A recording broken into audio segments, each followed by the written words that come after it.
lima-limanya itu saling mensupport. Memang harus kita akui satu bagian itu lebih menonjol daripada bagian lain.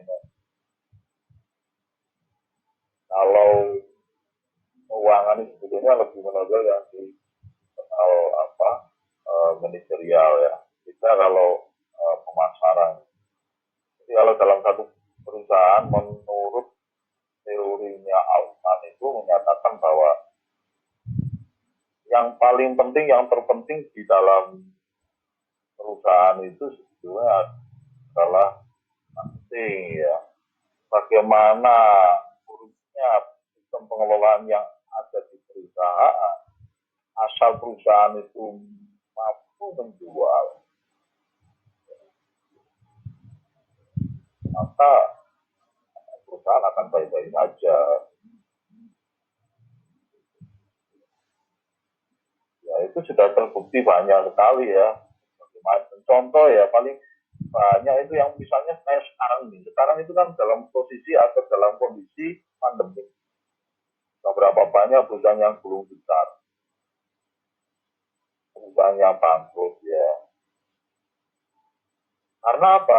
Ada masalah dalam jualan. Ada masalah dalam marketing.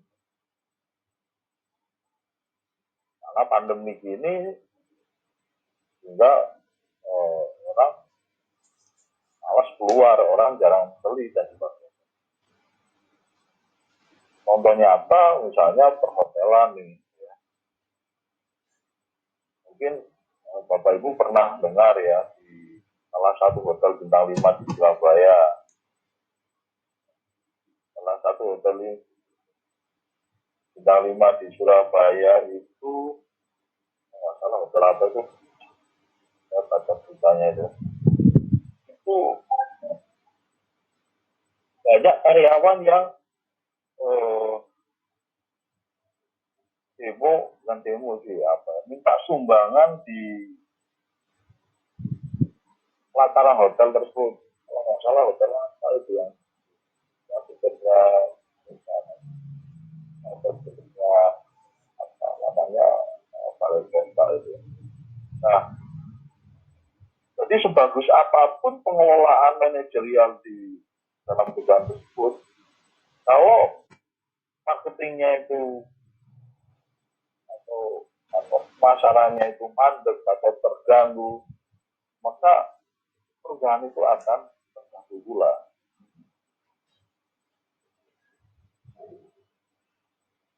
Memang itu dari sisi manajerial ya. Sementara keuangan itu sebetulnya adalah kontrol ya, kontrol dari contoh ya, kasus-kasus Urbanis Oakley ya yang itu tahun 90-an itu merebak ya. Jadi ada masalah di finansial mana investasinya atau sekarang yang itu ya atau sedang diberi itu di Asafi ya, asuransi Asafi sama asuransi Jiwasraya itu kan sebetulnya ya sama adalah kebobrokan yang ada di dalam manajemen walaupun apa ya istilahnya dikemas secara rapi.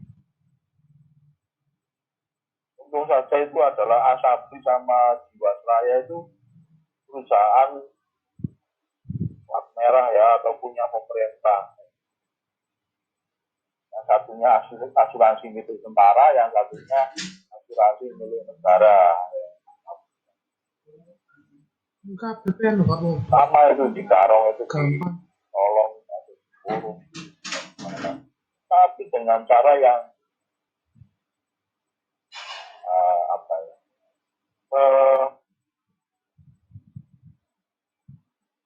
rapi ya, karena itu kasus itu kan bermula atau perampokan ya, itu bermula dari tahun 2006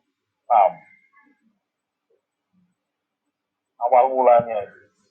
Dengan cara apa? Dengan cara manajemen melakukan tindakan yang tidak prudent, tidak ada hati-hati ya. Jadi mereka itu investasi di instrumen investasi yang beresiko tinggi. Soalnya beresiko tinggi itu apa? Ya investasi-investasi yang nggak jelas. Misalnya saja ini mainnya pokoknya susah sekali dibuktikan. Karena secara awam saya punya duit ya triliunan, ini duit orang ya. Karena investasi itu kan salah satunya adalah mutar ya. Makanya di Indonesia itu investasi di asuransi itu masih belum populer, wong kelakuannya seperti ini kan. Apa kelakuannya ya? Pada waktu tarik duit, maksudnya menjanjikan ke nasabah kan gambarkan yang manis-manis, tapi pada saat apa namanya haknya mau ditagih, karena ini kan kalau asuransi kan sifatnya jangka panjang nih, karena susahnya minta ampun dan itu sudah terstigma, termasuk apa yang asuransi biasa atau maupun asuransi, karena mereka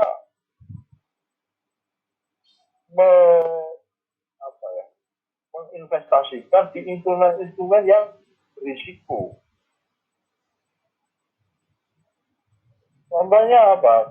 Saya heran, kenapa kok manajemen ya? Kalau nggak ada istilahnya kalau polos-polosan ya, saya punya uang triliunan, maka saya berikan investasi yang harusnya itu kan portofolionya itu kan ada yang berisiko, ada yang apa namanya yang tidak berisiko. Biasanya kalau berisiko kan ada konsep atau istilah yang di keuangan itu high risk high return ya. Artinya high risk high return itu semakin tinggi risiko maka semakin tinggi pula tingkat hasil yang ingin diperoleh kan gitu.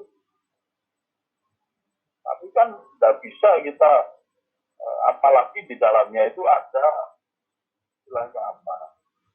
Ada permainan atau ada korupsi di sana. Korupsi dari mana, Pak? Korupsinya itu gambarannya sederhana. Saya beli investasi tapi kong kali kong dengan apa kayak semacam dapat fee gitu ya dari investasi kali kong istilahnya. Saya ambil saham yang berisiko dengan catatan nanti brokernya itu akan memberi imbalan sesuatu. Ini yang nggak benar. Secara kajian yang mendalam, secara logika aja nggak mungkin lah kita investasi di aset-aset yang berisiko, di saham-saham yang nggak jelas ya, yang nggak jelas investasinya betulnya ya. Dan itu dimainkan oleh salah satu manajer investasi yang memang awalnya memang orang tersebut memang tidak katanya buruk ya tingkatnya nggak baik, jadi investasinya yang berisiko. Tujuannya apa ya, kembali tujuannya ya ingin mengambil uang siapa, uang negara, karena Asabi sama asuransi jiwasraya kan ini perusahaan plat merah nih, perusahaan milik negara. Mental pejabatnya itu juga nggak benar, artinya mereka memang sudah beranggapan bahwa nanti kalau perusahaannya bangkrut, uang nasabah itu ya, apalagi ini uang para tentara, Asabi kan punya tentara tuh, asuransinya ABRI itu pasti dikembalikan oleh negara. Balik lagi itu bagaimana caranya ngambil uang negara. Ini yang berperan siapa? Yang berperan ya para pengelola itu. Sulitnya minta ampun, makanya sulit itu membuktikan bahwa itu adalah suatu penyelewengan atau korupsi. Karena apa? Deliknya apa? Saya benar, saya beli saham ini jatuh. Yang jadi masalah adalah pengambilan keputusan pada saat membeli. Kenapa kok nggak dikasih? Gampangannya orang awam itu tahu ya, bahwa apa perusahaan-perusahaan yang contoh misalnya, kenapa kok Asabri ataupun Jiwasraya kok nggak uh, investasi di saham-saham blue chip misalnya, seperti yang jelas ya, seperti saham Indofood, saham garam ya, yang betul-betul rasanya adalah ini dia investasi di apa saham-saham lapis 2, lapis 3, artinya saham-saham yang memang terkenal berisiko, saham-saham yang terkenal memang untuk spekulasi ya, itu yang nggak benar. Dan itu ditengarai ada apa namanya, ada unsur korupsi di sana juga sekarang itu, walaupun sudah mantan ya, artinya mantan direktur ya, mantan broker dan sebagainya, istilahnya itu nabung apa, nabung perkara, nabung mau perkorokan itu. Nah, ini yang terjadi. Dan ini yang melakukan siapa? Yang melakukan ya para CFO atau financial officer ya. Nah, ini yang macam inilah yang harus kita pahami, bahwa salah satu hal yang penting dalam pengelolaan keuangan itu adalah good corporate governance. Dimana kalau kita sudah bicara mengenai good corporate governance ya, maka kita bicara mengenai beberapa aspek. Misalnya adalah aspek transparansi ya, bagaimana pengelolaan itu. Harus ada transparansi, harus ada akuntabilitasnya bagaimana, kemudian harus ada kontrol dan sebagainya. Ada tadi yang harus kalian pahami. Nah, kemudian teori utama yang ada di dalam keuangan itu sebetulnya adalah teori of the firm, di mana agensi teori itu sebagai landasan yang sangat bagus ya. Sehingga sekarang pun adopsinya adalah harus ada pemisahan nih, harus ada pemisahan antara pemilik dan pengelola dalam agensi teori. Kenapa kok harus ada pemisahan? Ya supaya enggak, apalagi kalau perusahaan itu dikelola orang ya. Jangan saya bikin perusahaan, kemudian perusahaan